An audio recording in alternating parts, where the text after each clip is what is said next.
अस्सलाम वालेकुम। नेक्स्ट हमारा जो टॉपिक है वो है न्यूक्लियर फिज़िक्स, सेकंड ईयर का चैप्टर नंबर 21। न्यूक्लियर फिज़िक्स को स्टार्ट करने से पहले हम चंद एक बेसिक पॉइंट्स को डिस्कस करेंगे और फिर हम अपने मेन टॉपिक की तरफ मूव करेंगे। और आज की जो हमारी मेजर डिस्कशन है this is actually about radio activity. ठीक है, तो ज़रा मैं स्टार्ट के अंदर थोड़ा सा आपको कुछ बेसिक कंसेप्ट्स के बारे में डिस्कस करूँगा और उसके बाद हम जो है अपने मेन टॉपिक की तरफ वापस आ जाएंगे। ठीक है, सबसे पहला पॉइंट आप लोगों ने जो याद रखना है इन न्यूक्लियर फिज़िक्स वो ये है कि आपके पास जो न्यूक्लियस है, ठीक है, आपके पास जो न्यूक्लियस है वो एटम का सेंट्रल और मैसिव पार्ट है। ठीक है, nucleus is a central and massive part of atom। Second point जो आपने याद रखना है वो ये है कि जो पार्टिकल्स हमारे पास न्यूक्लियस के अंदर मौजूद होते हैं उन पार्टिकल्स को हम लोग न्यूक्लियॉन्स का नाम देते हैं। क्या नाम देते हैं? न्यूक्लियॉन्स। न्यूक्लियॉन्स क्या है हमारे पास? वो पार्टिकल्स जो आपके पास विद इन एटम मौजूद होते हैं, सॉरी विद इन न्यूक्लियस मौजूद होते हैं या इनसाइड न्यूक्लियस मौजूद होते हैं, उन पार्टिकल्स को हम लोग नाम देते हैं न्यूक्लियॉन्स का। इसके अंदर बच्चे हमारे पास प्रोटॉन आ जाता है और न्यूट्रॉन्स आ जाते हैं। ये दोनों पार्टिकल्स हमारे पास न्यूक्लियॉन्स के हैं। थर्ड पॉइंट जो आप लोगों ने याद रखना है वो है कि न्यूक्लियस का जो चार्ज होता है, नेट चार्ज, वो आपके पास पॉजिटिव होता है। चार्ज ऑफ न्यूक्लियस जो है बच्चे वो हमारे पास क्या होता है? पॉजिटिव होता है, इज पॉजिटिव। ठीक है, फोर्थ पॉइंट जो आप लोगों ने याद रखना है वो है अबाउट साइज़ ऑफ न्यूक्लियस। याद रखिएगा आपके पास जो साइज़ ऑफ न्यूक्लियस है ये डायरेक्टली प्रोपोर्शनल होता है एटॉमिक मास का। ठीक है, जितना ज़्यादा एटॉमिक मास उतना ज़्यादा आपके पास साइज़ ऑफ न्यूक्लियस है। ठीक है, और हमारे पास जो रेडियस है न्यूक्लियस का वो डायरेक्टली प्रोपोर्शनल होता है cube root of atomic mass. तो प्रोपोर्शनलिटी जब आप ख़त्म करते हैं तो बेटा आपके पास आता है कांस्टेंट। यहाँ पर ये कांस्टेंट आर नोड है और ये आपके पास क्वेश्चन है। आर नोड यहाँ पर हमारे पास इक्वल होता है 1.2 फर्मी, और जबकि ए हमारे पास यहाँ पर रिप्रेजेंट कर रहा है एटॉमिक मास।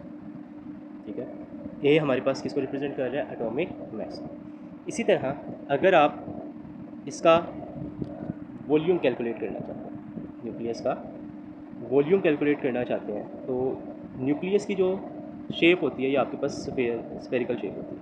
ठीक है, और स्फेयर के वॉल्यूम का फॉर्मूला हमारे पास क्या होता है? वो होता है 4/3 पाई आर क्यूब। ठीक है, और अगर आप आर की वैल्यू इसमें सब्स्टिट्यूट करते हैं तो ये हमारे पास बन जाएगा आर नोड क्यूब, और क्यूब रूट के साथ हमारे पास क्यूब क्या हो जाएगा? कैंसिल हो जाएगा। तो वॉल्यूम किसकी इक्वल आ जाएगा हमारे पास? वॉल्यूम हमारे पास इक्वल आ जाएगा 4/3 pi r naught cube into atomic मास।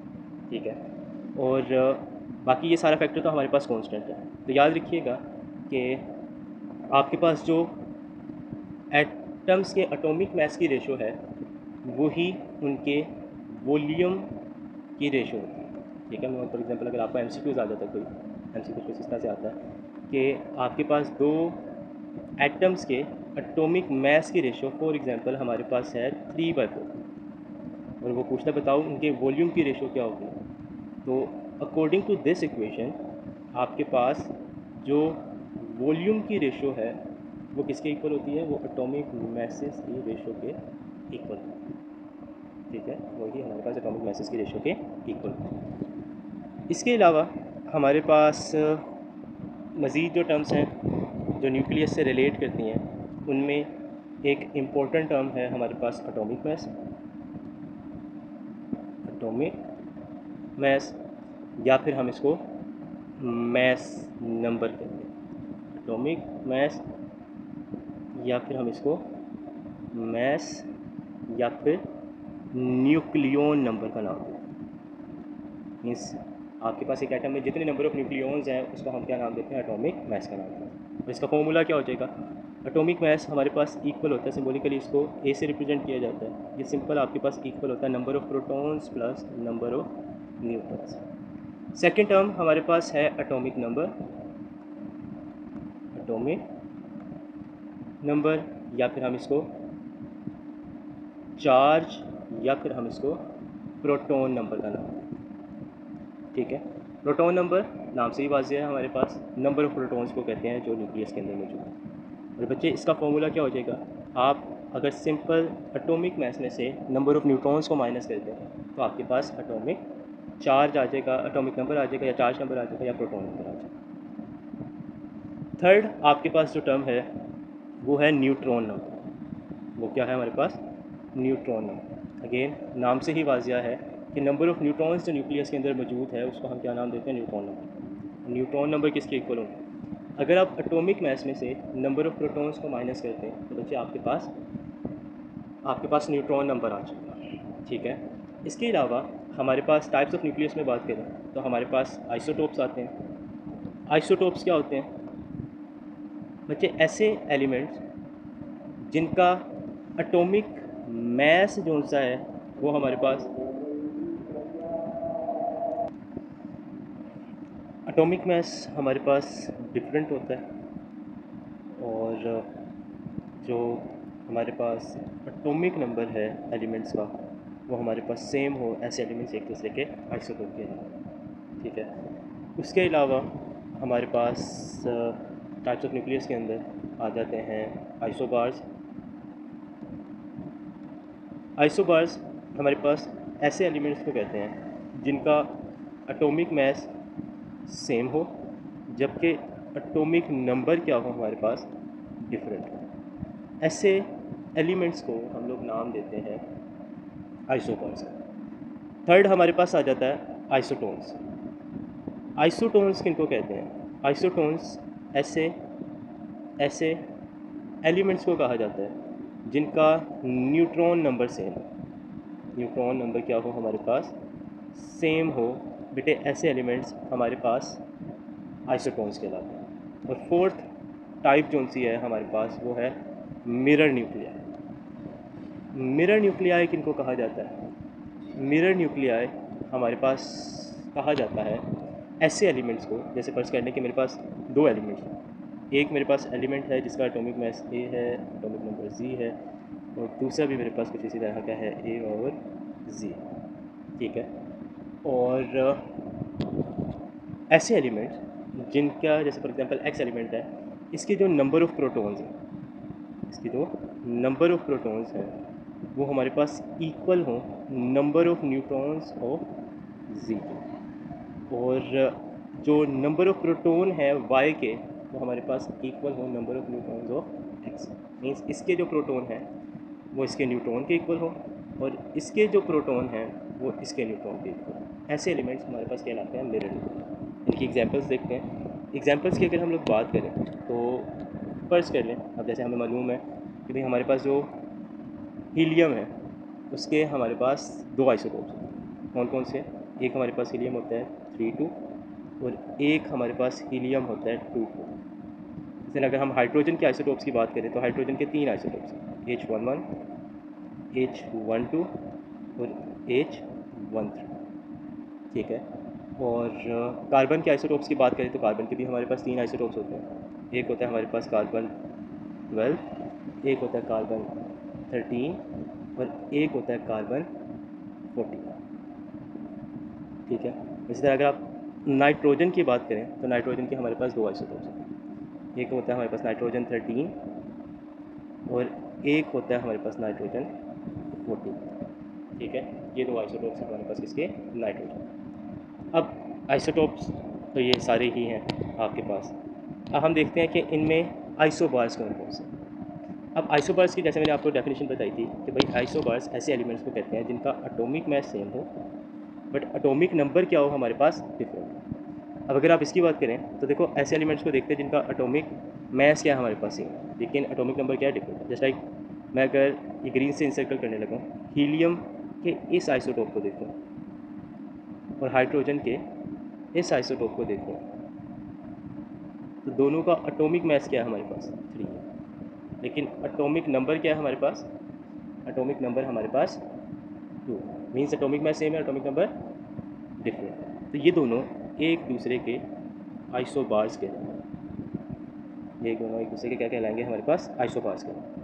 इसी तरह अगर आप आइसोटोन्स की बात करें तो आइसोटोन्स में हमारे पास नंबर ऑफ़ न्यूट्रॉन सेम होते हैं, नंबर ऑफ़ न्यूट्रॉन्स क्या होते हैं हमारे पास सेम होते हैं। तो अगर हम देखें इस केस में, तो ये जो हाइड्रोजन का सेकंड आइसोटोप है, हाइड्रोजन का हमारे पास सेकंड आइसोटोप है, और हीलियम का हमारे पास ये जो पहला आइसोटोप है, इसमें नंबर ऑफ़ न्यूट्रॉन्स देखें तो हमारे पास 1 है, और इसमें नंबर ऑफ़ न्यूट्रॉन देखें तो हमारे पास वो भी 1 है। नंबर ऑफ़ न्यूट्रॉन्स का फॉर्मूला था हमारे पास, आपने सिंपल क्या करना होता है नंबर ऑफ़ न्यूट्रॉन्स निकालने के लिए, एटॉमिक मैस में से एटॉमिक नंबर को माइनस करना। तो 3 - 2 1, 2 - 1 1।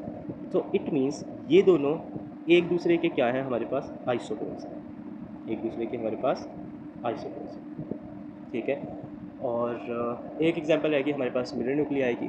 मिरर न्यूक्लियाई अगर आप एग्जांपल से करेंगे तो आपके लिए समझना भी थोड़ा सा आसान हो जाएगा। तो मिरर न्यूक्लियाई के लिए मैं यहाँ पर 2 एलिमेंट्स लिखता हूँ, 2 एटम्स लिखता हूँ।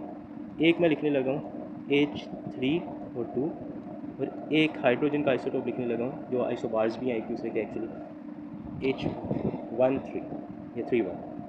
अब अगर मैं इसके अंदर नंबर ऑफ़ प्रोटॉन्स को देखता हूँ तो इसमें नंबर ऑफ़ प्रोटॉन्स कितने हैं, number of protons in helium हमारे पास इक्वल है 2, और इसमें अगर मैं नंबर ऑफ़ प्रोटॉन्स को देखता हूँ तो हाइड्रोजन के जो नंबर ऑफ़ प्रोटॉन है वो है हमारे पास 1, और इसकी अगर मैं नंबर ऑफ़ न्यूट्रॉन्स को देखता हूँ तो हीलियम के जो नंबर ऑफ़ न्यूट्रॉन्स हैं 3 - 2 = 1, और अगर मैं इसके नंबर ऑफ़ न्यूट्रॉन्स को देखता हूँ तो बेटे हमारे पास 3 - 1 वो किसके इक्वल आ जाएगा।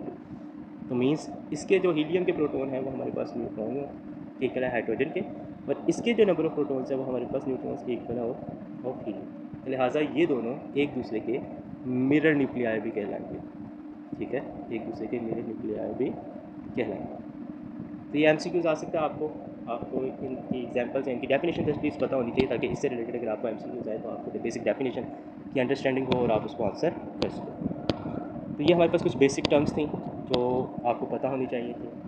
इसके बाद हम अपने मेजर टॉपिक की तरफ आते हैं, और हमारा जो मेन टॉपिक है वो एक्चुअली है रेडियो एक्टिविटी, रेडियो एक्टिविटी, ठीक है, ये हमारा एक्चुअली मेन टॉपिक है। अब रेडियो एक्टिविटी होती क्या है, रेडियो एक्टिविटी की बात करें तो सबसे पहली चीज़ तो आपने याद रखना है कि रेडियो एक्टिविटी को सबसे पहले हमारे पास जिसने ऑब्जर्व किया था वो था हमारे पास Henri Becquerel. Henri Becquerel was the scientist जिसने इसको ऑब्जर्व किया, और इसने किस चीज़ को ऑब्जर्व किया था, इसने ऑब्जर्व किया था हमारे पास decay of uranium, decay of uranium को ऑब्जर्व किया था, ठीक है। अब हमारे पास रेडियो एक्टिविटी है क्या, रेडियो एक्टिविटी एक्चुअली हमारे पास एक स्पॉन्टेनियस डिसइंटीग्रेशन है, ठीक है, of atoms of heavy elements. वो हैवी एलिमेंट की प्रॉपर्टी क्या होगी, उस हैवी एलिमेंट की प्रॉपर्टी होगी कि उसका एटॉमिक नंबर जो है ना वो 82 से ज़्यादा, ठीक है। तो रेडियो एक्टिविटी क्या है, this is actually spontaneous disintegration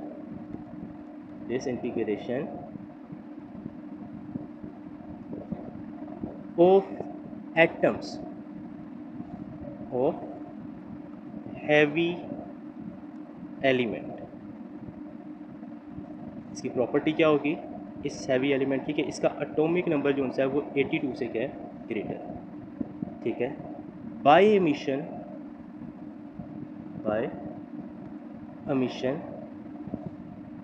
of radiations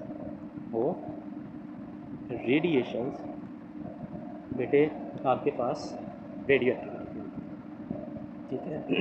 और याद रखिएगा ये आपके पास एक रैंडम प्रोसेस है, ठीक है। फर्दर इसके यूनिट की बात करें तो इसका जो यूनिट है हमारे पास वो होता है बेक्यूरल, साइंटिस्ट के नेम पर है, ठीक है। जिसको हम लोग बी क्यू के साथ रिप्रेजेंट करते हैं। इसके अलावा इसके अदर यूनिट्स भी हैं जिनमें आपके पास क्यूरी आ जाता है, ठीक है, और रदरफोर्ड आ जाता है।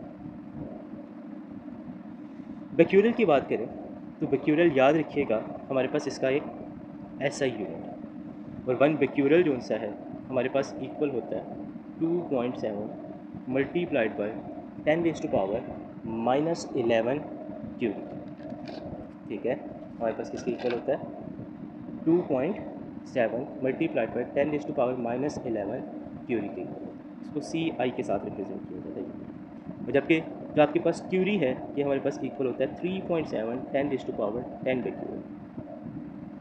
जबकि जो रदरफोर्ड है, रदरफोर्ड को यूजुअली आर डी के साथ रिप्रेजेंट किया जाता है।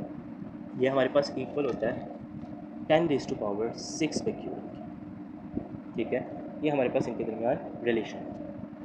और ये जो एलिमेंट्स हैं जिनका एटॉमिक नंबर हमारे पास ग्रेटर है किससे 82 से, बेटे इन एलिमेंट्स को हम लोग नाम देते हैं रेडियो एक्टिव एलिमेंट्स।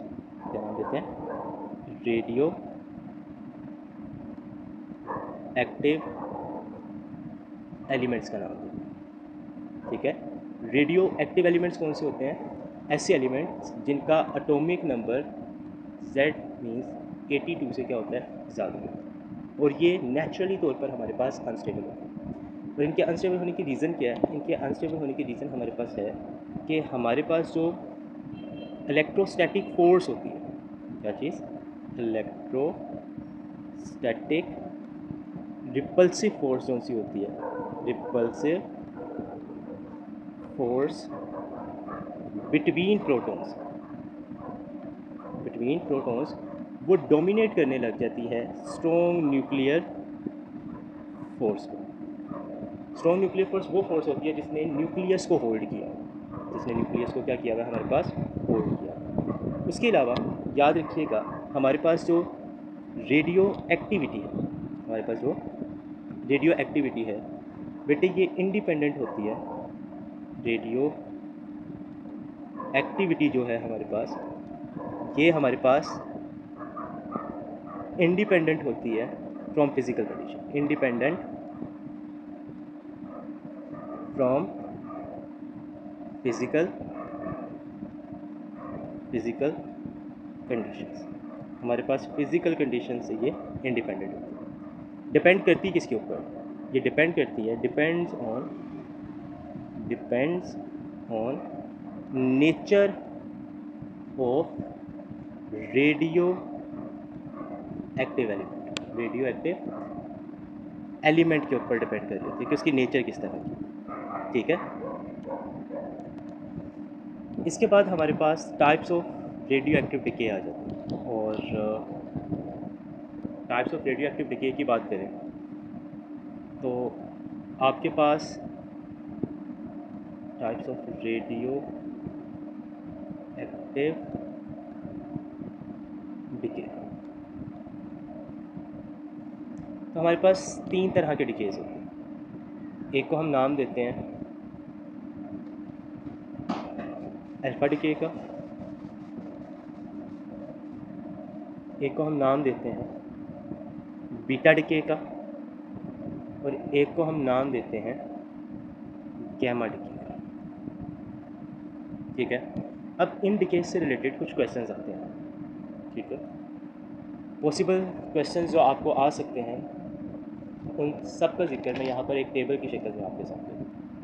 सबसे पहला क्वेश्चन जो आपसे पूछा जा सकता है वो पूछा जा सकता है अबाउट द सोर्स, कि आपके पास इन डिकेज या इनसे निकलने वाली अल्फ़ा बीटा और गैमा रेस का सोर्स क्या है। तो याद रखिएगा ये कॉमन सोर्स जो जनरल सोर्स आपके पास जो है, जो जिनसे अल्फ़ा और बीटा और गैमा डिकेज होते हैं या अल्फ़ा और बीटा गैमा रेस निकलती हैं, उनका जिक्र कर रहे हैं यहाँ पर मैं। इसमें आपके पास अल्फ़ा का जो सोर्स कॉमनली यूज़ किया जाता है वो है आपके पास रेडोन 222, और जो आपके पास बीटा रे है या बीटा डिके है उसका जो सोर्स यूजुअली यूज़ किया जाता है वो हमारे पास है स्ट्रोंशियम 90, ठीक है। और जो आपके पास गैमा रे है या गैमा डिके है उसका जो सोर्स हमारे पास यूज़ किया जाता है वो है कोबाल्ट 60,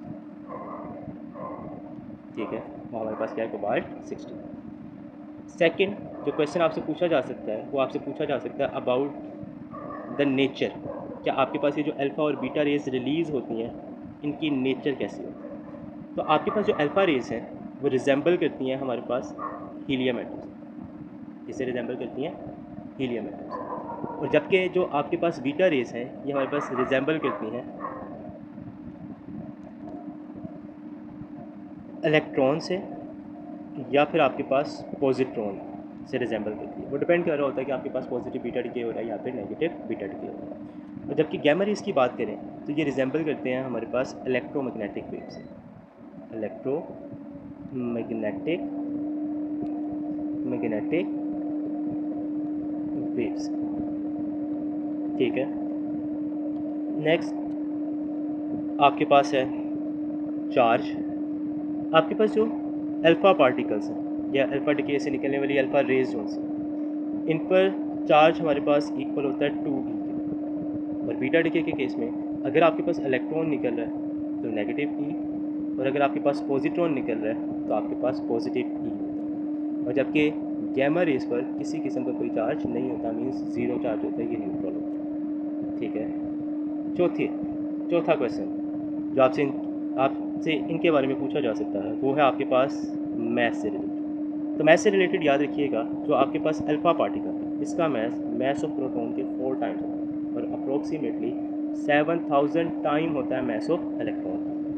और जबकि इलेक्ट्रॉन या पॉजिट्रॉन का मैस आपके पास me के इक्वल होता है।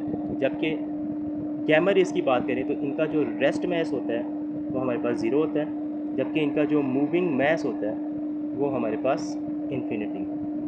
ठीक है, ये आपके पास क्या है, रिलेटिव मैस इसका।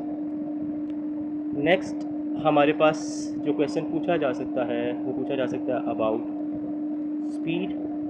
स्पीड की बात करें तो ये इनकी जो स्पीड होती है अल्फ़ा पार्टिकल्स की ये आपके पास होती है ऑर्डर ऑफ 10⁻⁷ मीटर पर सेकेंड। ठीक है, और जबकि बीटा पार्टिकल्स की स्पीड जो है वो 1 से लेके 99% ऑफ स्पीड ऑफ लाइट तक हो सकती है, स्पीड ऑफ लाइट तक हो सकती है। जबकि हमारे पास जो गैमा पार्टिकल्स हैं ये ट्रैवल करते हैं with speed of light,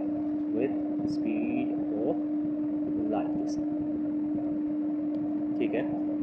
next आपके पास है जो क्वेश्चन आपसे पूछा जा सकता है वो पूछा जा सकता है effect of electromagnetic field, effect of electromagnetic field. तो इलेक्ट्रोमैग्नेटिक फील्ड की वजह से अल्फ़ा पार्टिकल भी डिफ्लेक्ट करते हैं, बीटा पार्टिकल्स भी डिफ्लेक्ट करते हैं बीइंग अ चार्ज पार्टिकल्स, और गैमा पार्टिकल की किसी किस्म की कोई डिफ्लेक्शन नहीं होती क्योंकि इसके ऊपर किसी किस्म का कोई चार्ज नहीं है, नो डिफ्लेक्शन।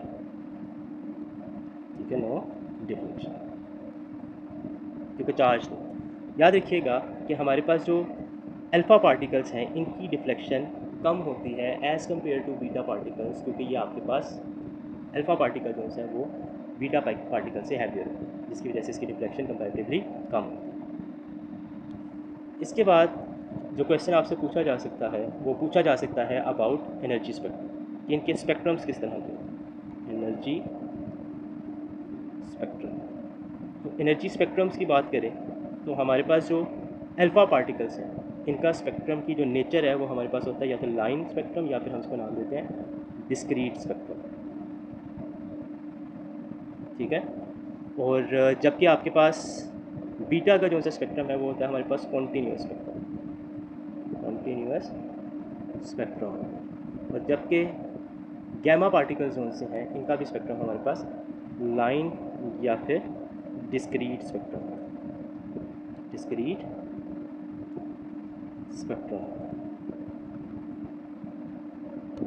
ठीक है, और नेक्स्ट आपके पास जो क्वेश्चन पूछा जा सकता है वो क्वेश्चन पूछा जा सकता है अबाउट इंटरेक्शन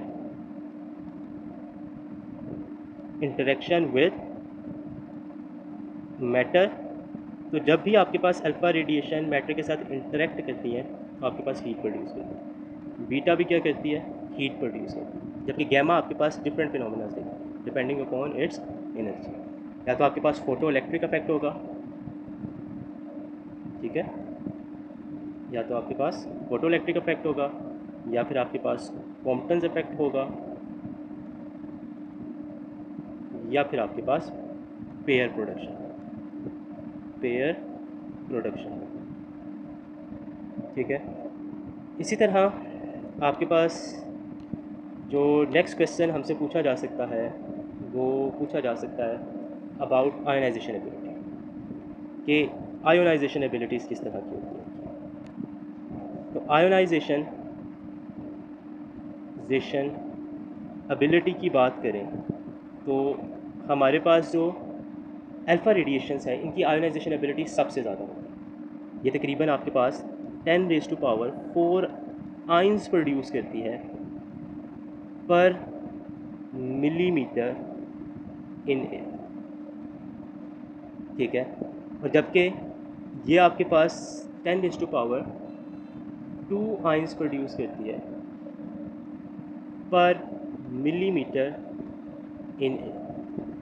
और जबकि सबसे लीस्ट आयनाइजेशन एबिलिटी जो सी है हमारे पास वो होती है गैमा की, और ये आपके पास 1 आयन प्रोड्यूस करती है पर मिलीमीटर इन एयर, ठीक है। और इनका अगर आपस में रिलेशन देखें तो हमारे पास जो अल्फ़ा की आयोनाइजेशन एबिलिटी है वो तकरीबन 10⁻² टाइम्स होती है बीटा की आयोनाइजेशन एबिलिटी के, और जबकि गैमा से अगर आप इसको कंपेयर करें तो वो आपके पास 10⁻⁴ टाइम्स होती है गैमा की आयोनाइजेशन एबिलिटी। इसके अलावा अगर आप देखें तो जो बीटा है इसकी जो आयोनाइजेशन एबिलिटी होती है वो 10⁻² टाइम्स होती है एज़ कम्पेयर टू गैमा, ठीक है। मीन्स अल्फ़ा की आयोनाइजेशन एबिलिटी हमारे पास सबसे ज़्यादा होती है। इसके अलावा हमारे पास जो क्वेश्चन पूछा जा सकता है वो पूछा जा सकता है अबाउट पेनिट्रेशन एबिलिटी, कि पेनिट्रेट कौन सी ज़्यादा करेगी, पेनिट्रेशन से रिलेटेड पूछा जा सकता है। पेनिट्रेशन की बात करें तो पेनिट्रेशन में सबसे ज़्यादा जो आपके पास पेनिट्रेट करती है वो है आपके पास गैमा, और जो सबसे कम पेनिट्रेट करती है वो है आपके पास तो अल्फ़ा की जो पेनिट्रेशन एबिलिटी है वो मिनिमम है, ठीक है। कितनी होती है, ये सिर्फ और सिर्फ हमारे पास फ्यू सेंटीमीटर तक ट्रैवल कर सकती है या पेनिट्रेट कर सकती है इन पेपर, जबकि बीटा की जो पेनिट्रेशन एबिलिटी है ये आपके पास मॉडरेट होती है और ये आपके पास फ्यू मीटर ट्रैवल कर सकती है इन एल्यूमिनियम शीट। और जबकि जो गैमा है इसकी जो पेनिट्रेशन एबिलिटी है ये हमारे पास मैक्सिमम है, हमारे पास क्या होती है, मैक्सिमम होती है, ठीक है। ये हमारे पास मैक्सिमम, और ये हमारे पास ओबे करता है, ओबे इनवर्स स्क्वायर लॉ, ठीक है। ये हमारे पास इनवर्स स्क्वायर लॉ को ओबे करता है लेट। तो सबसे ज़्यादा जो पेनिट्रेशन एबिलिटी है वो हमारे पास किसकी होती है, वो हमारे पास होती है गैमा की। इसके अलावा हमारे पास जो क्वेश्चन पूछा जा सकता है वो आपके पास इसके डिकेस से रिलेटेड है। डिकेस की बात करें तो जब हमारे पास अल्फ़ा डिके होता है तो जो पेरेंट एलिमेंट है उसके एटॉमिक मास में से 4 माइनस होता है या उससे एटॉमिक मास चेंज हो जाता है। कितना चेंज होता है, 4, और एटॉमिक नंबर भी चेंज हो जाता है। कितना चेंज होता है, 2, -2 हो जाता है। जबकि बीटा डिके के केस में हमारे पास जो एटॉमिक मास है ये सेम है, एटॉमिक मास में किसी किस्म का कोई चेंज नहीं है। जबकि एटॉमिक नंबर जो है वो हमारे पास प्लस या माइनस हो जाता है, डिपेंड कर रहा है कि आपके पास पॉजिटिव बीटा डिके हो रहा है या नेगेटिव बीटा डिके हो रहा है। जबकि गैमा डिके के अंदर हमारे पास एटॉमिक मास और एटॉमिक नंबर ये दोनों ही हमारे पास क्या रहते हैं, सेम रहते हैं, अनचेंज रहते हैं, ठीक है। ये दोनों ही हमारे पास क्या कहते हैं, अनचेंज रहते हैं। इसके अलावा अगर आप इनकी इक्वेशंस देखना चाहते हैं तो इक्वेशंस किस तरह से होंगी हमारे पास, इक्वेशंस की बात करें तो इक्वेशंस कुछ इस तरह से होंगी। अल्फा डिके की बात करें, फर्स्ट कर लें कि मेरे पास जो पेरेंट न्यूक्लियाई है वो फर्स्ट कर लें हैं ए और जेड। जब अल्फा डिके होगा तो जो डॉटर न्यूक्लियाई बनेगा उसका एटॉमिक मास पेरेंट की निस्बत 4 कम और एटॉमिक नंबर पेरेंट की निस्बत 2 कम होगा। और साथ अल्फ़ा पार्टिकल निकलेगा जिसकी प्रॉपर्टीज़ हमारे पास रिजेंबल कर रही होंगी हीलियम के साथ। जबकि अगर आप बीटा डिके की बात करें तो बीटा डिकेज हमारे पास दो तरह के होते हैं, ठीक है। अगेन सपोज कर लें आपके पास पेरेंट एलिमेंट ये है, तो जब आपके पास बीटा डिके होगा तो बीटा डिके में जो टोटल न्यूक्लियाई बनेगा उसका एटॉमिक मास तो सेम होगा, जबकि जो एटॉमिक नंबर है वो या तो +1 हो जाएगा या फिर -1, और साथ हमारे पास क्या करेगा, एक बीटा पार्टिकल निकलेगा, ठीक है, एक बीटा पार्टिकल, मतलब वो इलेक्ट्रॉन से रिजेंबल कर रहा होगा या फिर आपके पास पॉजिट्रॉन्स। और थर्ड हमारे पास केस क्या है, इसमें आपके पास जस्ट एक एक्साइटेड, हमारे पास एक रेडियो एक्टिव एटम होगा, वो डी एक्साइट होगा, नॉर्मल स्टेट में आएगा, और साथ हमारे पास गैमा रेज रिलीज करेगा, साथ हमारे पास क्या करेगा, गैमा रेज रिलीज करेगा। इनको लॉज ऑफ रेडियो एक्टिविटी का नाम दिया, ठीक है। तो ये आपके पास कुछ इंपॉर्टेंट पॉइंट्स थे जो मैंने अभी आपके साथ डिस्कस किए हैं, इनसे रिलेटेड आपको क्वेश्चन पूछा जा सकता है।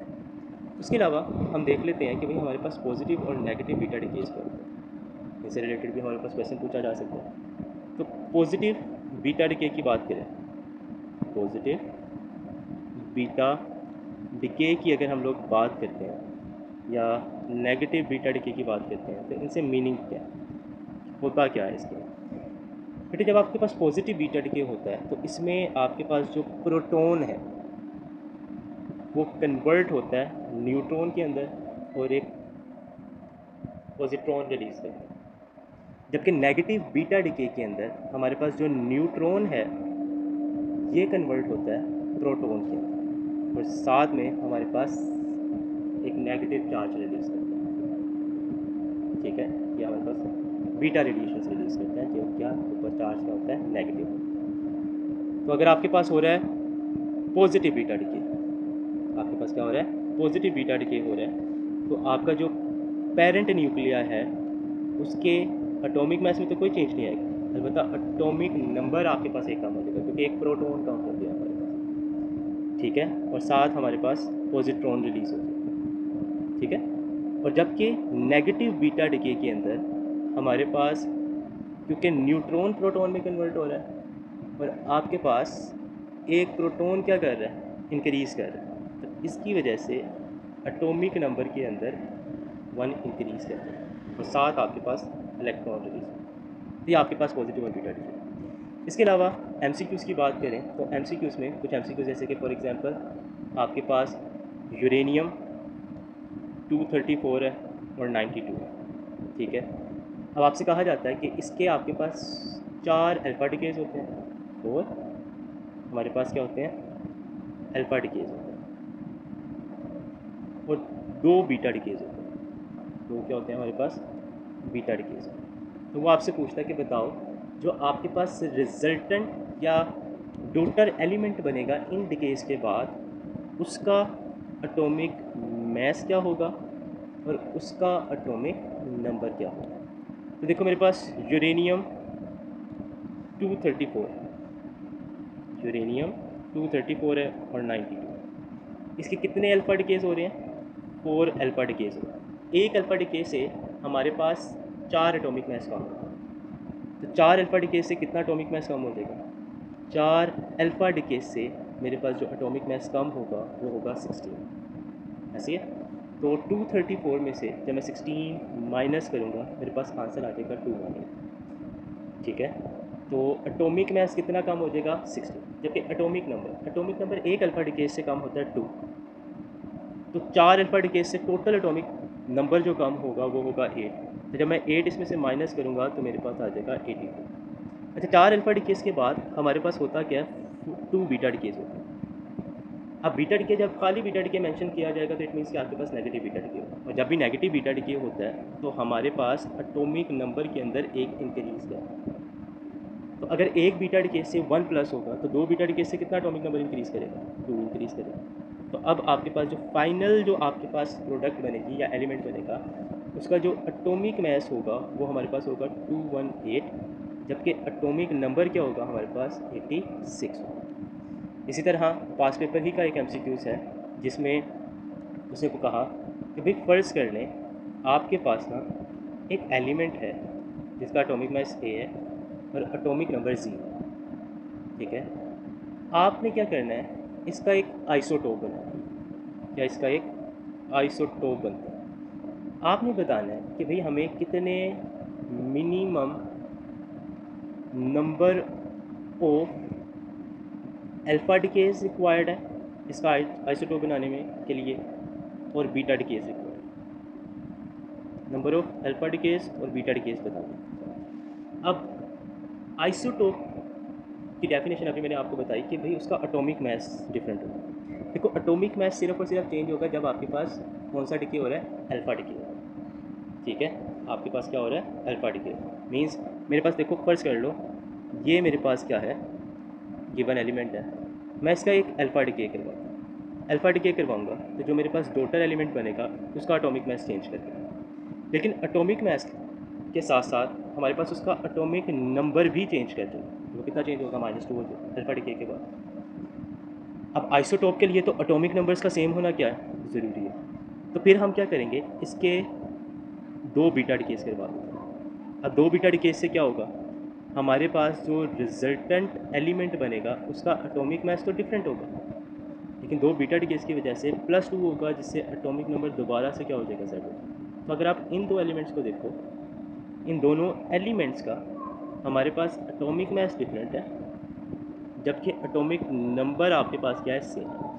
तो मिनिमम जो आपको अल्फ़ा और बीटा डिकेज रिक्वायर्ड होंगे वो एक्चुअली कितने होंगे, अल्फ़ा डिके आपको 1 रिक्वायर्ड होगा, जबकि बीटा डिकेज आपको 2 रिक्वायर्ड होगा। अगर आप क्या करना चाहते हैं, अगर आप आइसोटोप जनरेट करना चाहते हैं एक एलिमेंट। सेकंड क्वेश्चन सिमिलरली आपसे पूछा जाता है कि भाई अगर आपके पास सेम इसी तरह का क्वेश्चन है, ए है, जी है, लेकिन इस दफ़ा आपने आइसोटोप नहीं बल्कि आइसो बार जनरेट करवाना है। तो आइसो बार जनरेट करवाने के लिए आपको कितने अल्फा डिकेज और बीटा डिकेज रिक्वायर्ड है। देखो आइसो बार के केस के अंदर हमारे पास जो एटॉमिक मास है ये सेम होता है, जबकि एटॉमिक नंबर क्या होता है हमारे पास, ये डिफरेंट होता है। पर अल्फ़ा डिके हमें रिक्वायर्ड नहीं होगा, हमें मिनिमम बताना है, ठीक है, क्योंकि इससे आपके पास एटॉमिक मास भी चेंज हो जाता है और हमें एटॉमिक मास को चेंज नहीं करना। आपको सिर्फ और सिर्फ क्या चीज़ रिक्वायर्ड है, आपको सिर्फ और सिर्फ एक बीटा डिके रिक्वायर्ड है, जिससे उसका एटॉमिक नंबर क्या हो जाएगा, डिफरेंट हो जाएगा। जैसे आपके पास ये एलिमेंट था, मैंने क्या किया, सिंपल इसका एक बीटा डिके करवा दिया, जिससे मेरे पास एक डॉटर एलिमेंट बना जिसका एटॉमिक मास सेम था, जबकि एटॉमिक नंबर हमारे पास हो गया +1। एटॉमिक नंबर डिफरेंट हो गया और जबकि एटॉमिक मास सेम। तो ये दोनों एक दूसरे के क्या कहलाएंगे, आइसोबार कहलाएंगे। तो ये आपके पास यानी कि मिनिमम अल्फा और बीटा डिकेज आपके पास इन केस ऑफ आइसोबार आपको कोई अल्फा डिके रिक्वायर्ड नहीं होगा, जबकि सिर्फ और सिर्फ आपको एक बीटा डिके रिक्वायर्ड होगा जिससे आपके पास एक आइसोबार बन जाएगा।